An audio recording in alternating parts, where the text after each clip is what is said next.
할렐루야. 할렐루야. 오늘 하나님 말씀 시편 136편 1절부터 10절의 말씀입니다. 시편 136편 1절부터 10절의 말씀. 여호와께 감사하라. 그는 선하시며 그 인자하심이 영원함이로다. 모든 신에 뛰어나신 하나님께 감사하라. 그 인자하심이 영원함이로다. 모든 주에 뛰어나신 주께 감사하라. 그 인자하심이 영원함이로다.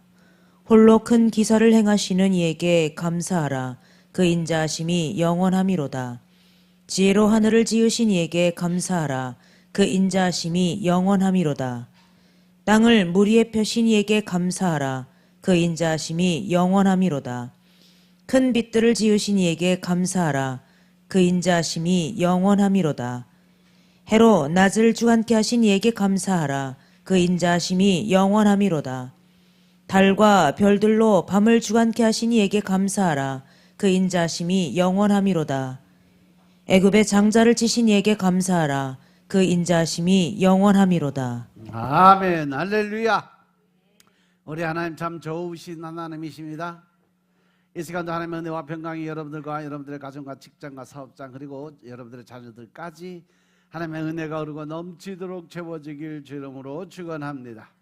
자, 우리 따라합니다. 나는 예수님 안에서 모든 사람들을 이해하고 용서하고 사랑하겠습니다. 자, 우리의 선포의 기도드립니다. 나사렛 예수의 이름으로 명하노니 내 안에 가난의 영, 채무의 영은 떠나갈지어다. 내 앞에 하나님의 축복을 가로막는 모든 악한 영들은 속히 떠나갈지어다. 내 죄로 인해서 나를 떠나갔던 모든 영권, 인권, 물권은 속히 회복되어 돌아올지어다. 아멘. 할렐루야. 우리 안에는 모든 가난의 영, 채무의 영이 떠나간 줄로 믿습니다. 따라서 우리의 모든 빚은 다 청산되어진 줄로 믿습니다. 하나님의 축복을 가로막는 악한 영들이 떠나가고 내 죄를 떠나갔던 모든 영권, 인권, 물권의 건세들이 다 회복되어 돌아온 줄로 믿습니다. 할렐루야. 이 시간 하나님께 영광을 드리는 귀한 시간 되시길 주의 이름으로 축원합니다. 오늘 시편 136편 1절부터 10절의 말씀 가지고 여호와께 감사하라는 제목으로 말씀을 나누겠습니다. 따라합니다. 여호와께 감사하라. 여호와께 감사하라. 제가 이 설교 준비하면서 가만히 생각을 하다 보니까 우연히 떠오르는 책 한 권이 있었어요. 바로 아낌없이 주는 나무라는 책이에요. 이 아낌없이 주는 나무의 저자가 바로 쉘 실버스타인인데 이 책이 너무도 유명하니까 뭐 거의 안 읽은 사람들 거의 없지 않을까 여기? 그 나무 줄기에 뭐 저 줄거리는 다 아실 거고 이 책이 어느 소녀를 향한 한 나무의 무조건적인 사랑, 무조건적인 희생을 표현한 그러한 책이에요. 이 책을 읽으면서 저는 생각나는 건 바로 우리를 위해 모든 것을 다 주시고 죽음까지도 미련 없이 우리를 위해서 희생해 주시고 사흘 만에 부활하셔서 하늘나라로 올라가신 예수님의 생각이 났어요. 아바타를 보면서도 베란간 성령님이 저 숲의 요정의 그 어머니가 바로 성령님이었구나, 그게 하나님이었구나라는 것을 제가 불현듯 깨달았는데 이 전체적인 게 종교적인 그 부분으로 보면 그것도 하나님의 은혜가 또 사단 마귀는 늘 공격하려고 준비하고 우리가 아무리 선한 모습으로 준비를 해도 사단이 공격하는 거는 피할 수 없는 거예요. 그러니까 믿는 자들의 고난이 따를 수밖에 없다는 거죠. 아낌없이 이 주나무는 하나님의 마음이라고 표현해도 과언이 아닐 거예요. 줄거리 보면 뭐 예수님의 생애와 거의 이 나무의 생애가 같다고 봐요. 그래서 아낌없이 주는 나무는 소년의 행복을 위해서 자신의 모든 것을 다 내어주고 더 나아가서 그 소년이 청년이 되고 노인이 될 때까지 남은 그곳에 가서 끝까지 자기 믿음까지도 내어주는 그 모습을 보여주는 그런 형상이에요. 사과나무가 한 인간에게 베푸는 아낌없는 희생의 정신을 단계적으로 표현하고 있는 이 책이 그릇더기밖에 남지 않은 앙상한 몰골이면서도 베푸는 기쁨을 찾는 사과나무를 주인공으로 한 진실된 사랑, 그것에 관해서 이야기를 쓰고 있는 책입니다. 우리도 초신자일 때 아무도 몰랐던 그 예수님의 희생과 사랑, 그 사랑을 생각만 하면 눈시울이 뜨거워지고 또 마음 한구석이 아주 점여오는 느낌이 올 거예요. 예수님의 끝없는 희생과 사랑으로 우리를 위해서 사셨던 그 주님이 그 사랑을 모두 받았던 저는 하나님을 생각하기보단 제 자신을 건사하느라 하나님의 일을 게을리할 때가 더 많았고, 내 자신의 평안함을 위해서 또 말씀도 기도도 게을리할 때도 있었고, 내 마음대로 내 고집을 세워가면서 살아온 모습을 보면서 왠지 한 구석이 마음이 아픈 것을 느꼈어요. 그런데 주님은 우리를 자녀 삼아주시고 그 자식 잘 되라고 하늘에서 늘 기도 드리시면서 마음을 졸이고 나를 쳐다보고 계실 텐데, 내 자신은 그 하나님의 심정도 모르고 내가 잘나서 성공하고 내가 잘나서 모든 것 이루어놓고 명예, 권세, 재물 다 내 건 줄 알고 착각하고 살아가는 것처럼 하나님을 등한시하고 살아가고 있는 모습을 보니까 한편으로는 좀 부끄러운 생각도 들어요. 많은 하나님을 믿는 신앙인들이 그냥 일주일에 한 번 교회에 나와서 헌금 드리면 내가 할 일 다 하는 것이라 생각하고 살아가지만, 하나님은 우리에게 나는 아침과 저녁으로 너를 보기를 원한다고 말씀하고 계시는 거 명심하시기 바랍니다. 이제 신앙의 연륜이 들어 목사가 되고 보니까 이제야 하나님의 실정, 하나님의 그 심정을 조금이나마 이해를 할 수 있을 것 같아요. 왜 우리는 이렇게 뒤늦게 깨닫고 후회를 할까? 우리는 당연히 예수님은 우리를 위해서 죽어야 했을 거라는 막연한 생각을 갖고 사니까 그런 것 같아요. 그렇지만 그걸 갖고 자기 위로를 삼으려 하지만 이제 시간이 지나서 하나님의 사랑을 깨닫고 나니까 실질적으로 내 마음속에 양심의 마음에 남는 건 부끄러움이라는 거죠. 왜 우리는 이렇게 늦게 깨닫고 후회를 하는 걸까? 우리는 당연히 예수님은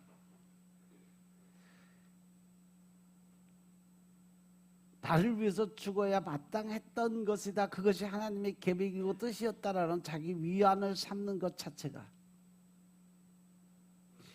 너무 당연하게 생각하는데, 그런데 하나님의 뜻은 그게 아니었다는 거죠. 마치 그것이 어머니 마음 같아요. 심순덕 씨가 쓴 엄마는 그래도 되는 줄 알았습니다. 이걸 다 아시죠?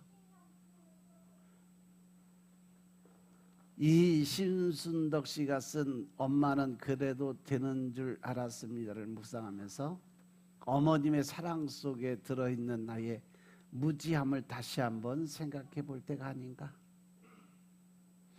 심순님이 쓴 엄마는 그래도 되는 줄 알았습니다. 이 글이 뭐냐면, 엄마는 그래도 되는 줄 알았습니다. 하루 종일 밭에서 죽어라 힘든 게 일을 해도 엄마는 그래도 되는 줄 알았습니다.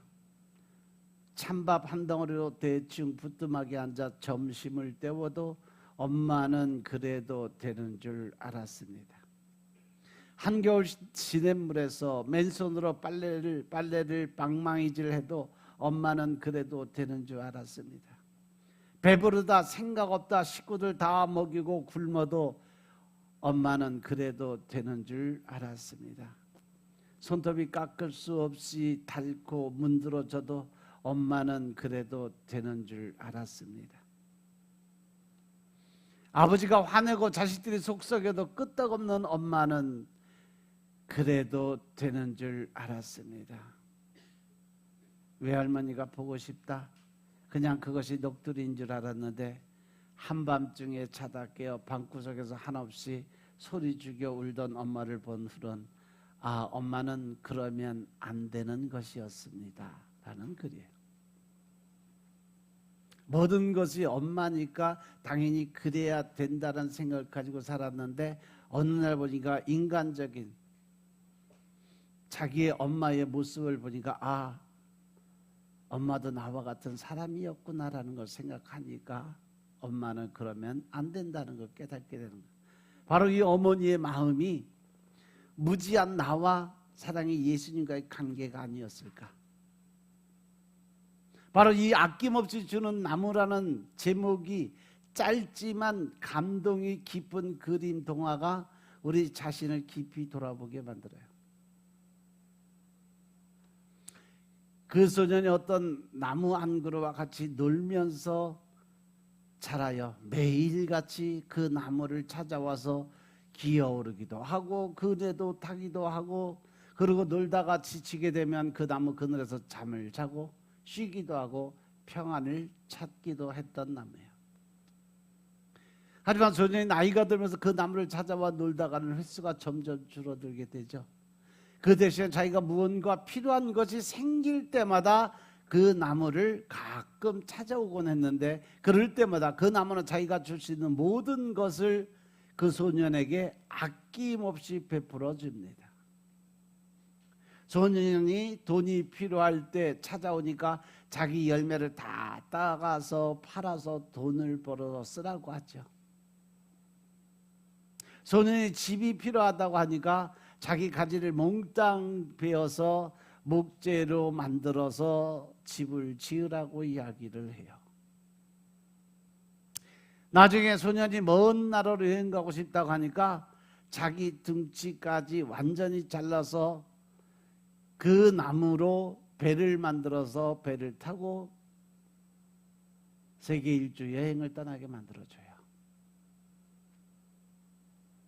그리고 이제 마지막 장면에 가면서 보면 다 늙어버린 소년이 자기를 다시 찾아오니까 그 나무는 이제 자기가 남긴 건 유일하게 남아있는 그 밑둥을 그 소년이 편히 앉아 쉴 수 있는 자리로 내어준다는 그러한 이야기가 바로 아낌없이 주는 나무의 대충 줄거리예요. 이 이야기가 결국은 돌아보면 예수님이 우리에게 모든 걸 주셨던 것 같은 그러한 모습이 아니었다는 거죠. 하지만 그 이야기를 읽으면 저절로 생각나는 의미 하나 있어요. 그것은 과연 그 소년이 그 나무에 대해서 얼마나 고맙게 생각하고 살았을까라는 의문이 들었어요. 왜? 그곳에는 이 소년이 늙어가기까지 나무에 대한 고마움의 표현이 하나도 없어요. 받기만 하는 거야. 근데 지금 우리가 그러고 살지 않냐는 거죠. 하나님한테 그렇게 받은 은혜, 감사, 능력 다 받았음에도 불구하고 우리는 과연 하나님한테 얼마나 감사를 드리고 살아가고 있을까? 나무편에서 소년을 향해서 자기의 모든 것을 그야말로 모든 것을 아낌없이 베풀어주고 그 때문에 그 소년은 행복해하고 살아갔지만 그 소년 편에서는 과연 그 나무에 대해서 얼마나 그 나무를 사랑했고 얼마나 감사를 들었는지 대해서는 그 동안 내내 한마디도 이야기가 없어요. 받은 것에 대한 것은 엄청나게 많이 받았는데 받고 나서 그에 대한 답례가 한 번도 없었다는 거예요. 아마 저자가 일부러 독자들로 하여금 그런 궁금증을 들게 함으로써 자기 자신들의 삶에 대해서도 한번 그 소년의 경우처럼 누군가 자기에게 아낌없이 베풀어주고 있음에도 불구하고 그 사람에게 감사할 줄 모르고 살아가는 건 아닌지 한번 생각해 보라고 하는 의도가 들어있지 않았을까? 특히 그분이 하나님의 아카페적인 무한적 사랑에 대해서 묵시적으로 우리에게 의문을 던져준 거죠. 오늘 본문이 바로 그렇습니다. 여호와 하나님이야말로 우리에게 모든 것을 아낌없이 베풀어 주시는 분이다. 이것을 증거하면서 그 하나님의 은혜와 사랑에 감사하라고 외치고 있는 거예요. 1절부터 3절까지 보니까 여호와께 감사하라. 그는 선하시며 인자하심이 영원하미로다. 그 모든 신위에 뛰어나신 하나님께 감사하라. 모든 주에 뛰어나신 주를 감사하라. 그 인자하심이 영원함이로다. 할렐루야. 이 시편 기자가 노래하고 있는 내용이 바로 그예요. 그는 사람이 여호와께 감사드려야 할 이유를 종합적으로 모아서 왜 하나님께 감사를 드려야만 되는지, 왜 감사의 마음을 갖고 살아야 되는지에 대해서 설명하는 거죠. 그러면서 그 하나님이 선하시고 그 인자심이 영원하기 때문에 너희들은 하나님께 감사드려야 된다라는 거예요. 여기서 인자라고 번역된 그 말씀은 바로 헤세드라는 히브리어, 헬라어에서는 바로 아카페라고 그러죠. 하나님의 사랑을 나타내는 유명한 단어 헤세드와 아카페입니다. 단지 아카페는 하나님의 무조건적인 사랑을 뜻하는 반면에 이 헤세드는요, 하나님의 한없는 넓고 깊은 사랑을 가리키는 거예요. 다시 말하면 아카페는 하나님의 사랑의 질적인 특징을 강조한다고 이야기하면, 헤세드는 바로 하나님 사랑의 양적인 무한성을 강조하고 있는 거예요. 사람들에게 좋은 것을 베풀어 주시는 일에 그 사랑과 능력을 동시에 발휘함으로 인해서 하나님과 감히 비길 수 있는 다른 신이나 세상의 통치자는 전무후무한 사건이다 라고 설명하는 거예요.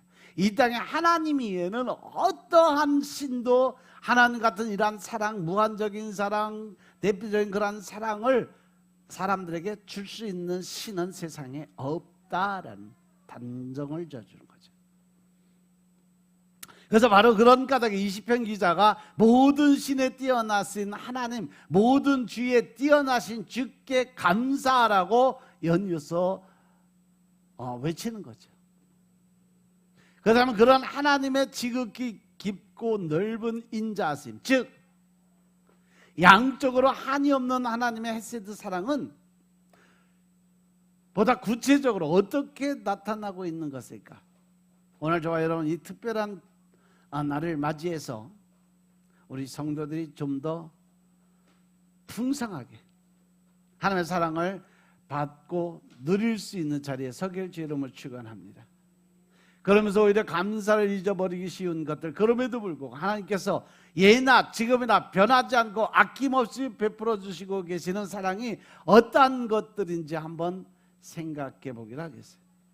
먼저 하나님은 하나님의 영원한 인자하심은 바로 우리에게 우주와 세상이라는 시공계를 만들어 주심으로 나타나셨다는 거죠. 4절부터 9절의 말씀을 보시면 홀로 기사를 행하시는 이에게 감사하라. 지혜로운 하늘을 지으신 이에게 감사하라. 땅을 물 위에 펴신 이에게 감사하라. 큰 빛들을 지으신 이에게 감사하라. 해로 낮을 주관케 하신 이에게 감사하라. 달과 별들로 밤을 주관케 하신 이에게 감사하라. 그 인자심이 영원함이로다 라고 기록이 되어 있어요. 여기서 이 시편 기자는요, 하나님께서 우리를 위해서 제일 먼저 베풀어 주신 큰 일이 바로 창조 사역이었다라는 거죠. 이 땅의 우주 만물을 창조하신 이유는 바로 이 사람을 지으시기 이전에 그 사람을 위해서, 그 사람들을 위해서 하나님이 우주 만물을 다 창조해 놓으셨다는 것을 깨워주는 거예요. 물론 홀로 큰 기사를 행하시니란 뜻이 바로 참이신 여호와 하나님만이 우상이나 사람이 결코 행할 수 없는 놀라운 일을 행할 수 있다는 그런 의미인데, 바로 천지 만물의 창조자였다는 것을 더 강조하는 부분이에요. 그래서 5절에서 그 창조주를 가리켜서 지혜로 하늘을 지으신 이를 감사하라고 말한 것처럼, 우주 만물은 옛날 사람이나 현대 사람에게는 영원히 신기하기 짝이 없는 존재로 부각이 되어 있어요. 아무리 사람의 지식과 과학이 발전한다고 해도 하나님께서 하나님의 지혜로 만들어 놓으신 이 무한한 공간 세계를 완전히 파악하고 이해할 수 있는 사람은 절대 없다라는 거예요. 그래서 지금도 우주의 비밀을 캐지 못하고 많은 과학자들이 그 우주 그 비밀에 대해 도전을 하지만 결국 풀어내지는 못하고 있어요. 땅을 물 위에 펴신이라는 말씀은 천지창조 제3일의 물과 묻을 분리시킨 그러한 일을 의미하는 거죠. 하나님께서 그렇게 해놓으셨기 때문에 사람은 발을 땅에 디디고 살 수 있는 땅이라는 공간을 오늘날까지도 누릴 수 있게 된 것을 감사드리시길 주의 이름으로 축원합니다. 7절에서 큰 빛을 지으시니라고 할 때 이 큰 빛들은 바로 그 다음 8절 이하에 나오는 해와 달과 별들, 이럴 것이 구별되는 것으로 바로 천지창조 첫날에 만드신 빛, 즉 우주라는 시공기의 기반이 되는 에너지 같은 것을 이야기해요. 일월성신, 즉 해와 달과 별들을 만드셔서 낮과 밤을 주관케 하심으로 사람에게는 일자와 연한이 생기게 되고 사물을 판단하고 활동을 전개할 수 있는 환경이 만들어졌다는 거죠.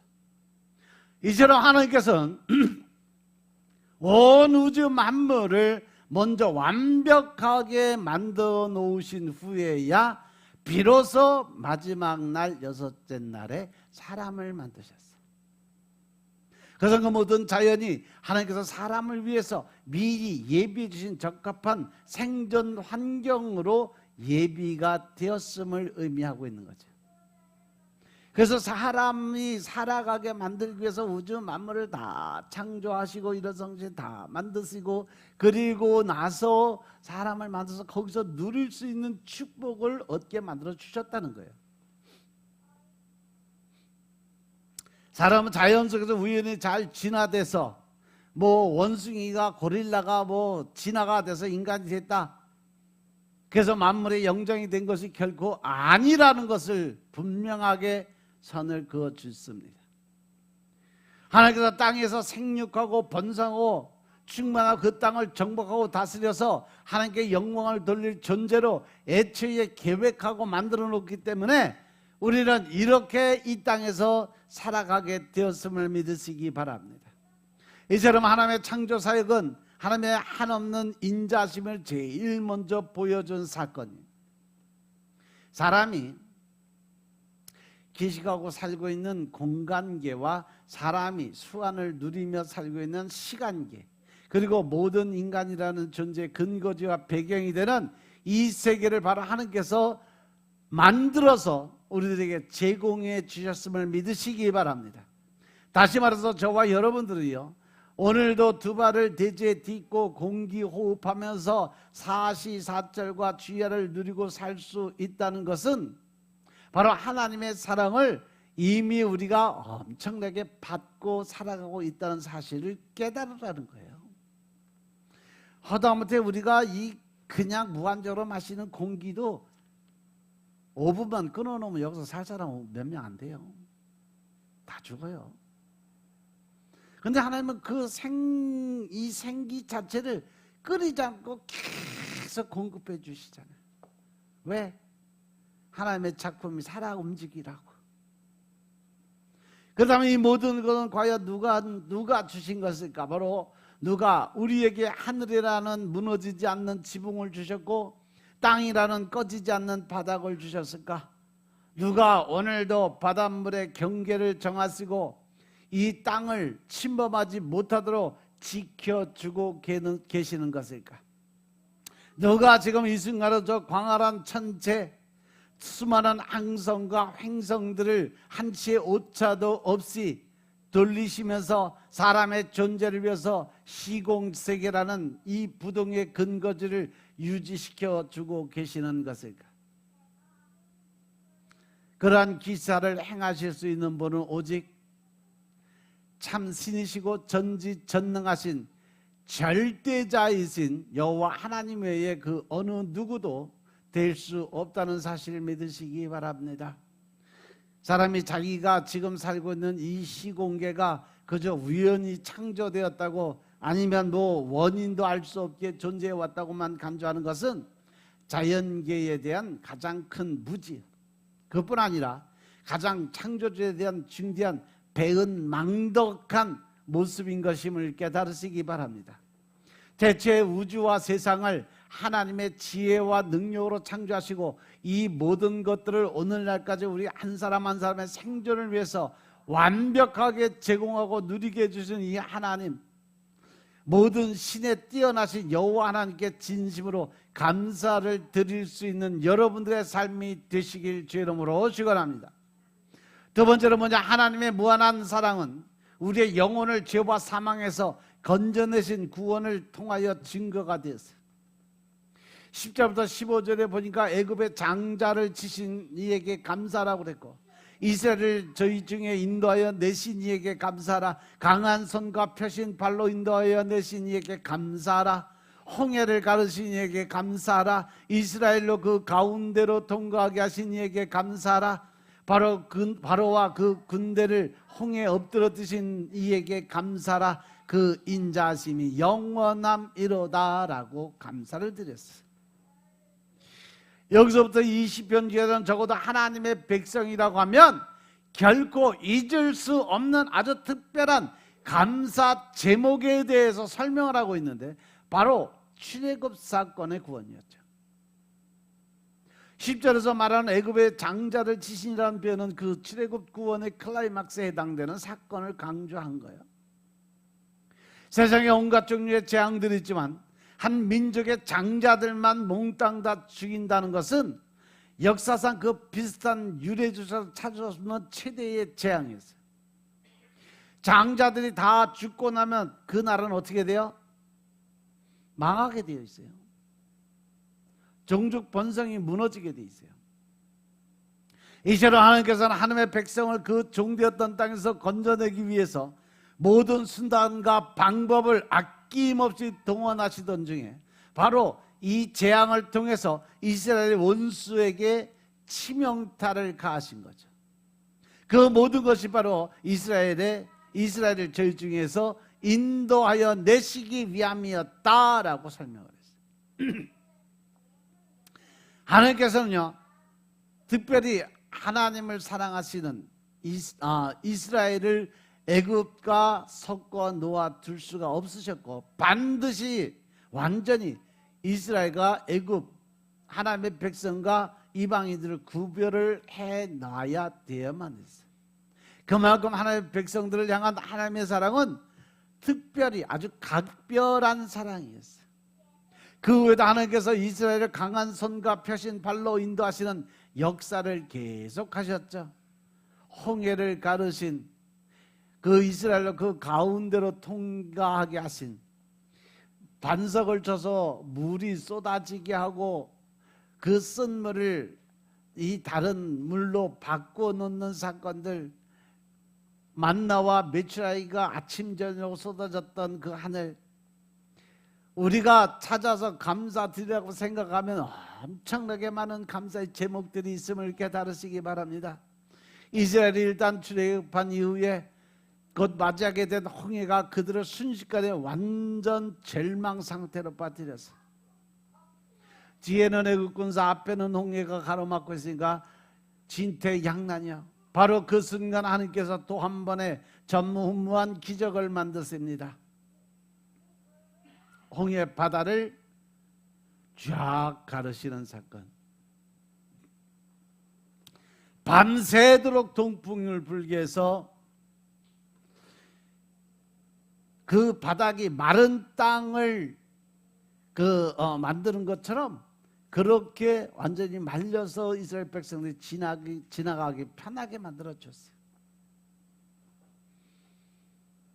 그 기적은 비단 이스라엘 백성들에게 기사회생의 구원이 되었을 뿐 아니라 바로와 그 군대를 홍해 바다에 수장시키는 사건을 벌였죠. 즉 이스라엘의 원수들이 다시는 쫓아올 엄두도 못 내게 하시는 최후의 일격을 가하셨다는 거죠. 에덴 동산에서 사람이 하나님의 언약을 배반하고 저주에 빠지게 됐을 때 그것은 헤어날 길이 없는 절망처럼 보였어요. 모든 사람은 그래서 사망 가운데 꽁꽁 묶여서 세상에 임금 노릇하는 사단의 손아귀에서 영원한 노예가 될 수밖에 없는 그러한 처지였죠. 지금 우리가 그런 세상에 살고 있었어요. 하지만 놀랍게도 하나님께서 바로 그 순간에 여자의 후손이 뱀의 머리를 밟으리라는 일대 역전승할 것을 미리 약속하셨다는 거 기억하시기 바랍니다. 그리고 그 약속대로 이 세상에 오신 구세주 예수 그리스도께서 그 어느 누구도 예측할 수 없었던 구원의 작전, 즉 십자가의 구속과 대속의 은혜라는 경천 통치할 사역에 대해서 원수 사단의 정수리에 치명적인 일격을 가하게 됩니다. 그렇게 해서 장망성 밖으로 끌어주신 그 성도를 또한 끝까지 보호해 주시는 일에도 변함이 없는 사랑과 능력을 발휘해 주시죠. 이 장망성의 도시라는 것은 바로 장차 망할 도시, 미래에 파괴될 도시를 이야기하는 것이 장망성이라고 그래요. 할 수만 있으면 택함을 받은 성도들까지도 미혹해서 넘어뜨리려고 끝까지 쫓아오는 사단의 집요한 추격에도 불구하고 하나님께서는 홍해를 갈라서라도 한번 십자가로 대속해 놓으신 성도는 절대 놓치지 않으시고 계속 인도하시고 보호해 주심을 믿으시기 바랍니다. 원죄와 자범죄로 인해서 받을 수밖에 없는 저주 가운데 이 장망성 세상에 사로잡힌 종으로 절망적으로 살 수밖에 없었던 우리들 그곳으로부터 나오라고 불러내 주시는 소명부터가 이미 우리는 하나님의 놀라운 사랑 안에 들어가고 있음을 깨달으시기 바랍니다. 하나님의 택함을 받으시고 이제 예수를 믿기 시작을 했고 말씀을 통해서 내가 변화되고 그것을 통해서 또한 내 안에 어떤 슬픔과 또 악함과 분냄과 성냄과 이런 것들이 다 사라질 수 있는 이유는 바로 내 안에 그 하나님의 마음, 온유와 겸손의 마음이 들어왔음을 깨달으시기 바랍니다. 구원의 결정적인 전환점이 되는 죄사함을 다른 방법으로도 얼마든지 이루어줄 수 있을 때도 불구하고 하나님의 독생자를 대신 희생 제물로 삼으시는 기상천외한 사건을 통해서 이루어진 것은 사실상 무슨 사랑이나 인지나 아니면 에세드나 아카페나 이렇게 하는 사람이 어떤 언어와 단어로도 표현이 불가능한 일이 아니겠냐는 거죠. 더군다나 우리가 중생 이후에 여전히 남아있는 우리의 이 연약함, 또 그러므로 해서 실족함에도 불구하고 이미 창세 전부터 우리를 구원해 주시기로 작정해 놓으신 사람은요 절대 끝까지 지켜주시고 힘을 주시고 끝내 영광의 자리, 영생의 자리에 도달하게 하시고만은 그러한 믿음직한 인자심의 발로가 하나님의 사랑이었음을 깨달으시기 바랍니다. 바로 이 사랑, 자기 백성을 끌어내시고 하나님의 품으로 이끌어 들이시는 이 위대한 사랑의 힘을 끊을 존재가 하늘 위에도 땅 아래도 아무것도 없다는 것을 하나님 오늘 말씀을 통해서 강조하고 계심을 믿으시기 바랍니다. 세상 사람들이 돈을 쓴다든지 자기 권력을 이용해서든지 혹은 시간을 내주거나 노력을 동원해 주므로 서로에게 사랑을 베풀어 주는 일들이 많이 있어요. 하지만 예수님께서 친히 강조하신 것처럼 사람이 자기 친구를 위하여 목숨을 버리면 이에서 더 큰 사랑은 있을 수 없다라고 이야기했어요. 그러면서 예수님은 우리에게 나는 이제 너희의 어떤 이 상관이 아니고 너희들 내 종이 아니고 너희들은 나의 친구다 라고 강조를 하셨어요. 그 친구를 위해서 자기의 목숨을 버린 것이 가장 위대한 것이다. 그저 죽어 마땅했던 죄인을 예수님은 예수님의 친구라고 불러주시면서 베풀어 주신 이 최대 최고의 사랑을 받고서도 감사드릴 줄 모른다면 그러한 배은망덕을 저지르는 자를 장차 지옥의 영벌로 심판하시는 것은 아주 지극히 당연한 일 아니겠느냐 이거죠. 그런데 우리는 늘 삶 속에 쫓겨 살다 보고 현실에 쫓겨 살다가 보니까 가장 먼저 잃어버린 것이 뭐예요? 하나님에 대한 감사를 잃어버리고 살아가고 있다는 거죠. 현실만 바라보고 살아가고 있다는 거죠. 돈에 쫓기고 시간에 쫓기고 그러다 보니까 하나님의 관계에도 쫓겨가고 죄와 사망의 권세를 깨뜨리기 위해서 하나님의 가장 강한 손이 동원된 십자가 사역과 저주받아 마땅한 죄인들을 위해서 하나님의 가장 넓게 펴신 팔이 펼쳐진 독생자 예수 그리스도의 대속의 은혜 그리고 하나님의 세상을 이처럼 사랑하사 베풀어준 이 구원의 은혜 앞에서 말로 다 할 수 없는 인자심을 뜨겁게 감사드릴 수 있는 여러분들의 삶이 되시길 주의 이름으로 축원합니다. 하나님께서는 우리에게 범사에 감사드리라고 그랬어요. 모든 것 잘 되는 것도 감사되지 않는 것도 감사, 어떠한 일이 이루어진 것도 감사드리지만 이루어지지 않아도 감사드릴 수 있는 마음을 갖고 살아라. 이것이 바로 하나님의 사랑이었음을 깨달으시기 바랍니다. 세 번째, 하나님의 한없는 사랑과 인자하심은 우리 국가 안보와 생존 보장을 통해서 계속되고 있다는 사실 명심하시기 바랍니다. 16절부터 25절까지 그 백성을 인도하여 광야로 통과하게 하신 이에게 감사하라. 큰 왕들을 치신 이에게 감사하라. 유명한 왕들을 죽이신 이에게 감사하라. 아모리인 왕 시온을 죽이신 이에게 감사하라. 바산 왕 옥을 주신 이에게 감사하라. 저희 땅을 기업으로 주신 이에게 감사하라. 곧 그 종 이스라엘에게 기업으로 주신 이에게 감사하라. 우리를 비천한 데서 기념하신 이에게 감사하라. 우리를 우리 대적에서 건지신 이에게 감사하라. 모든 육체에게 식물을 주신 이에게 감사하라.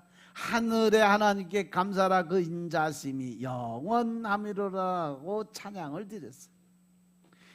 이스라엘을 향한 하나님의 특별하고도 영원한 사랑은 천지 창조와 출애굽 구원에서도 끝나지 않았다는 겁니다. 그것은 그 백성을 인도하여 광야로 통과하게 하시는 일을 통해서 계속 하나님의 관심과 보호와 인도하심이 그 안에 있었음을 깨달으시기 바랍니다. 이스라엘은 광야 생활 중에도 무엇보다도 주변 이방 민족들의 위협 앞에 항상 노출되어 있어요. 그래서 17절과 18절에 노래하는 것처럼 큰 왕들과 유명한 왕들의 공격으로부터 자신의 안전을 지키는 것이야말로 이스라엘 백성들로서는 가장 시급한 현안 문제였다는 거죠. 물론 그것 역시 19절과 20절에서 대표적인 예를 들고 있는 것처럼 아모리네 왕 시온과 바산 왕 옥과 같은 그러한 가나안의 강력한 족속들을 하나님께서 죽이심으로써 이스라엘의 현실적인 위협을 제거해 주셨다는 겁니다.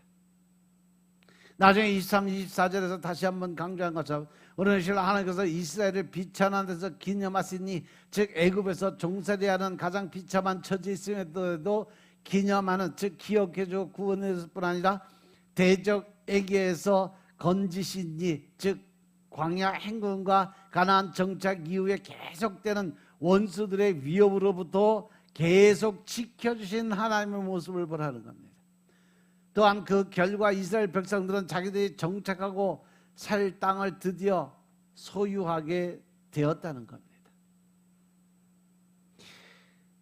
출애굽을 한 후에 40년의 시간이 지나고 난 다음에 하나님이 약속하신 가나안 땅에 들어갔고, 그 가나안에 들어가자마자 바로 개인 소유의 땅들이 다 생겼어요.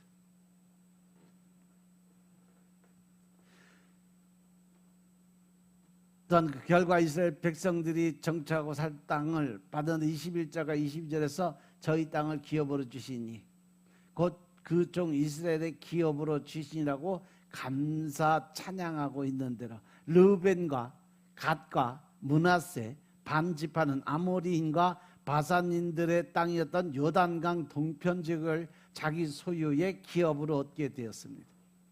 나머지 지파는 가나안 본토에서 각각 고유의 땅을 다 분배받게 되었어요.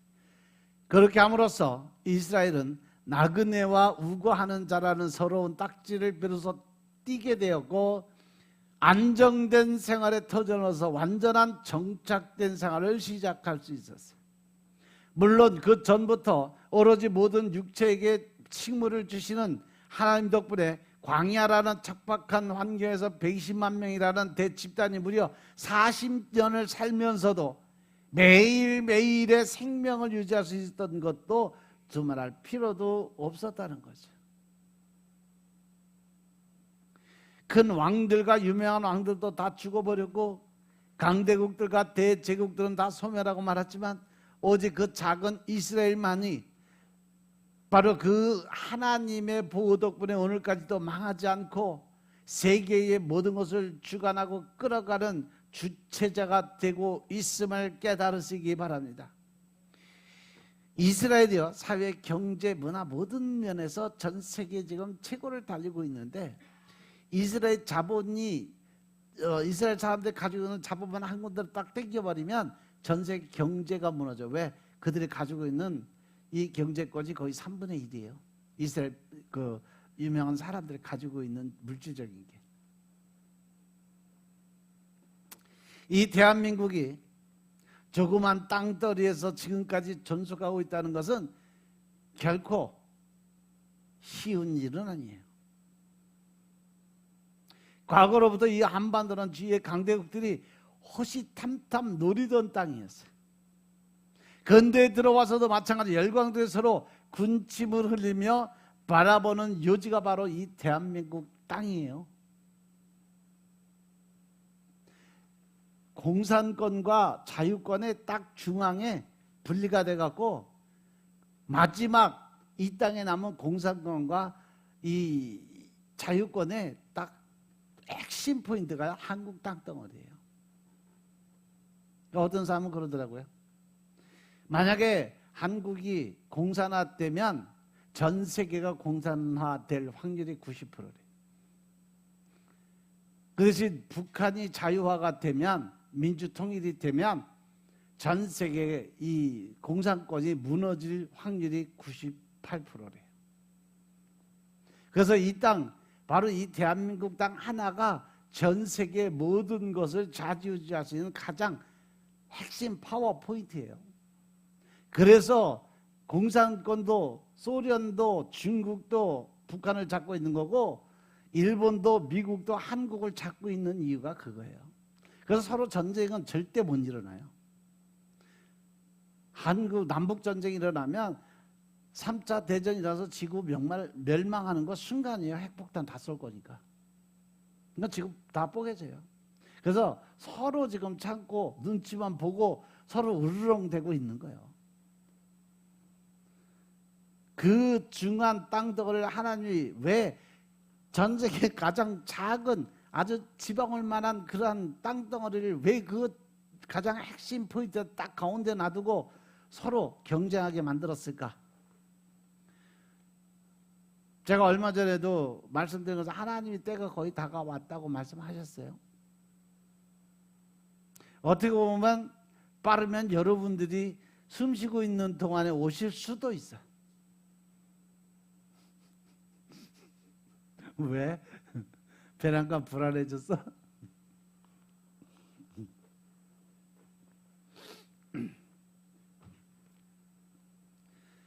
바벨론 포로 70년의 시간이 우리에게도 이제 지나갔습니다. 38선 분단 결정한 것까지 따지면 70년의 해가 과연 어떻게 되나 계산해 보세요. 하나님의 시계는 정확하게 돌아가게 돼 있어요. 전쟁이 일어난 게 50년도고 또 이 분단 결정 체결한 게 몇 년도인가 보세요.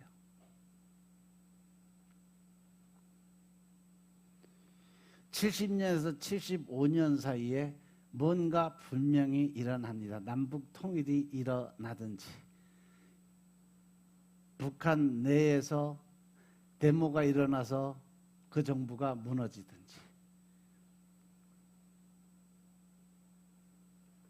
지금 아무리 공산권을 찬양하고 있어도 결국 무너지게 돼 있어요. 여러분들 걱정 하나도 안 해도 돼. 전쟁 절대 안 일어나고 38선 거치게 되어 있습니다. 하나님이 이미 거두어 놓으셨어요. 그러니까 너무 걱정들 하지 마시고 여러분들은 마지막 때를 준비하는 여러분들 되시길 주님으로 축원합니다. 내일 말씀과 기도로 하나님의 뜻을 깨닫고 여러분들의 영적인 성장을 통해서 여러분들의 영이 꼭 살아있음으로 인해서 천국까지 갈 수 있도록 준비하시기 바랍니다. 천국은 육이 가는 게 아니에요. 육이 아무리 깨끗하다고 그래서 갈 수 있는 천국이라면 선한 일만 하고 사람들은 다 천국 가는 거예요. 그런데 천국에 갈 수 있는 것은 육이 아니라 영이라는 거죠. 그런데 그 영이 밥도 못 먹고 이 옆에 난민 돼가지고 팔다리 힘 하나도 자빠져갖고 일어나지도 못하고 있으면 얼마나 힘들겠어. 뭐 무조건 뭐 때가 되면 다 천국에 하나님의 예수님 와서 다 데리고 갈 줄 알지. 절대 안 그래. 천성을 향해서 가는 성도들이 돼야 돼. 갈 수 있는 힘이 있어야지. 영이 살아야지 그걸 갈 수 있지. 영이 뒤져버렸는데 어떻게 갈게요. 말씀도 안 읽고 기도도 안 드리고 세상을 향해서 그냥 돈 하고 살다가 보면 될 수 있는 거 아무것도 없습니다. 먼저 너희는 그의 나라와 그의 의를 구하라. 하나님 나라를 구하고 하나님의 뜻을 구해서 하나님의 뜻하고 계획하심 안에 내가 들어갈 수 있어야 우리는 살아갈 수 있다는 사실 명심하시기 바랍니다. 그런 까닭에 일본 제국 주의의 사슬에 묶이기도 했고 6.25 사회라는 공산주의자 침략을 당하고 끊임없이 일본의 침략을 당하면서도 굳건하게 지킬 수 있었어요. 그럼에도 불구하고 대한민국은 지금까지 자주 독립국가로 지켜지고 있고 저와 여러분이 자유와 평화를 공기처럼 마음껏 마시면서 살고 있으니까 이것이 또한 하나님의 은혜가 아니면 도대체 무엇이겠냐는 거죠. 멀리 조상까지 올라간 것이 바로 우리 할아버지 할머니 우리 아버지 어머니 시절에 보릿고기가 있었고 쌀밥과 고깃국을 꿈처럼 그리며 살았던 때가 있었어요. 자가용은커녕 자동차 자체가 신기하게 보였고 아파트란 단어도 모르고 살았던 때가 있었어요.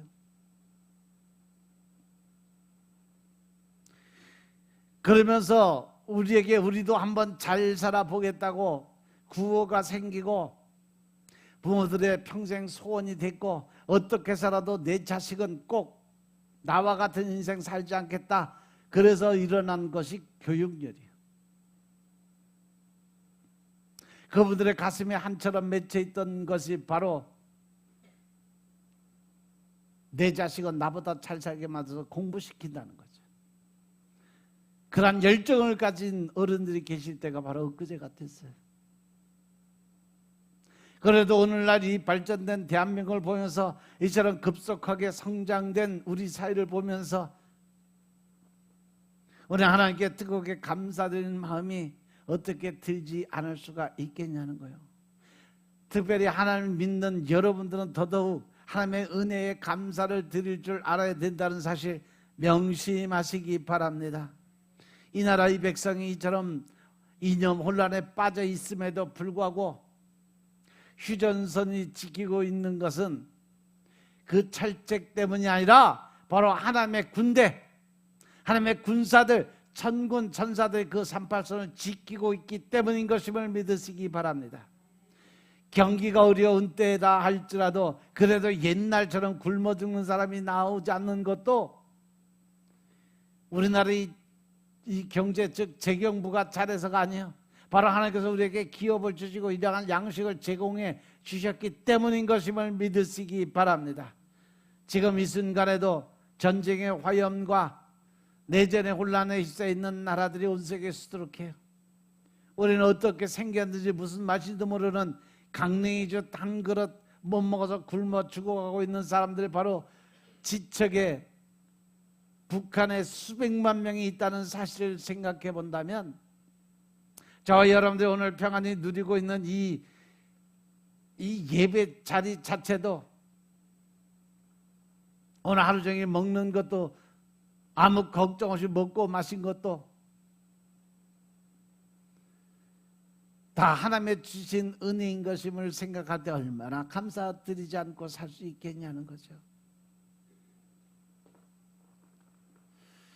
오늘도 저와 여러분들을 대적에서 건져내고 국가의 안보를 지켜주시고 우리 육체의 식물을 주셔서 생존을 보장해 주시는 이 계속된 하나님의 인자심을 기억하면서 뜨겁게 하나님께 감사드리는 성도들이 되시길 주님으로 축원합니다.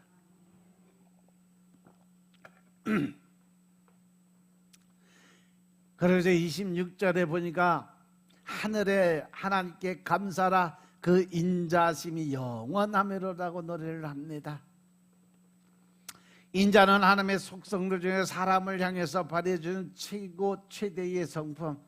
그러므로 하나님께 감사라 이러한 인자로 오신 하나님께 사람 편에서 마땅히 드려야 될 것은 무엇보다도 감사의 생활을 할 줄 알아야 된다라는 거죠. 또한 그런 하나님의 인자심은 창조 때부터 시작해서 구속 그리고 나날의 일상생활에 이르기까지 사사건건 하나님은 다 간섭하시고 지키고 보호해 주신다는 거죠. 그래서 그 인자심이 영원하미로다. 이런 하나님의 인자하신 일들이 영원한 것처럼 성도의 감사 역시 금세화돼서 영원히 계속되어야 마땅한 것이라는 거죠. 작은 것 하나 주는 사람, 평소에 아무것도 안 주다 어쩌다 하나 주는 사람에게는 잊지 않고 감사를 하면서 늘 도와주고 매일 은근히 베풀어주는 사람들, 진짜 중요한 것들을 항상 제공해주는 그런 사람에겐 전혀 감사드릴 줄 모르는 사람들이 있어요. 바로 옆에서 365일 같이 있으면서 늘 같은 시간 같은 말을 하면서 같이 먹고 자면서도 당연한 것처럼 받아들이니까 감사의 마음이 생기지 못하는 거예요. 생일 선물 하나 주는 친구에게는 고맙다고 몇 번씩이나 호들갑을 떨며 감사를 표현하는데 사장이 보너스라도 두둑하게 주면 연시 고맙게 감사함을 나타내면서 날 때부터 지금까지 먹여주시고 입혀주시고 공부시키고 매일 사랑으로 베풀어주신 부모님에 대해서 우리는 어떠한 감사의 마음을 가지고 살아가냐는 거죠. 의뢰 당연히 그런 것으로만 생각하는 그런 사람들이라는 거죠. 그래서 어머니는 그래도 되는 줄 알았습니다라는 글이 올라온 거예요. 많은 사람들이 하나님 앞에서 바로 그러한 배은망덕을 저지르고 살아가고 있기 때문인 것입니다. 마치 자기에게 그늘을 주고 열매를 주고 나뭇가지를 주고 마지막에 밑둥까지도 제공해주는 그야말로 아낌없이 주는 나무, 이 사과나무에 대해서도 전혀 감사를 할 줄 몰랐던 그 어떤 소년처럼 우리는 받는 것에 너무 익숙한 삶을 살아가고 있다는 거죠. 하지만 눈을 들어 하늘을 보면 도움이 어디서 과연 오고 있을까? 우리가 발을 딛고 숨을 쉬고 살아가는 이 자연의 세계를 하나님이 아니면 도대체 어느 지혜롭고 재주 좋은 사람이 만들었다가 생각할 수 있겠냐고요. 우리 금세에서 중생을 누리게 하고 내세를 영생으로 준비할 수 있게 해주는 영적 구원을 이처럼 무조건적으로 그러면서도 완벽하게 베풀어 주신 신이 바로 하나님 외에 다른 사람이 있겠냐고요. 그뿐 아니라 아직도 남아있는 우리의 육신의 생활을 위한 국가적 안보와 사회 질서와 생존권까지도 보장을 잊지 않고 낱낱이 유지시켜 주시는 분이 바로 하나님의 절대적인 주권자 가지고 이 세상의 임금들과 방백들처럼 이렇게 비유가 될 수 있겠냐고요. 저와 여러분의 인생에 있어서 지극히 근본적인 존재의 환경, 지극히 차원이 높고 깊은 영혼의 문제, 그리고 지극히 현실적인 조건에 이르기까지 모든 것을 아낌없이 베풀어 주신 이 여호와 하나님의 선하심과 인자하심을 영원히 함께 감사드릴 수 있는 여러분들이 되시길 주의 이름으로 축원합니다. 날마다 하나님께 감사의 기도의 제목을 그려가면서 하나님의 뜻대로 우리가 살아갈 수 있는 방법을 늘 물어보고 하나님의 뜻 안에서 우리가 변화되는 삶을 사시길 주의 이름으로 축원합니다. 기도드리겠습니다. 아버지 하나님 감사드립니다. 오늘도 우리가 하나님의 은혜 가운데 우리가 하나님의 뜻과 의를 깨닫고 알게 하시니 감사합니다. 늘 신령과 진정의 마음으로 살아갈 수 있도록 주님이 축복하시고 이제 더 큰 하나님의 사랑을 나누고 베푸는 자리에 들어갈 수 있도록 주님이 축복하옵소서. 성령 하나님의 더 큰 능력의 삶을 통해서 우리의 삶이 완전히 새 영 새 마음으로 바뀔 수 있도록 주여 역사하여 주시옵소서.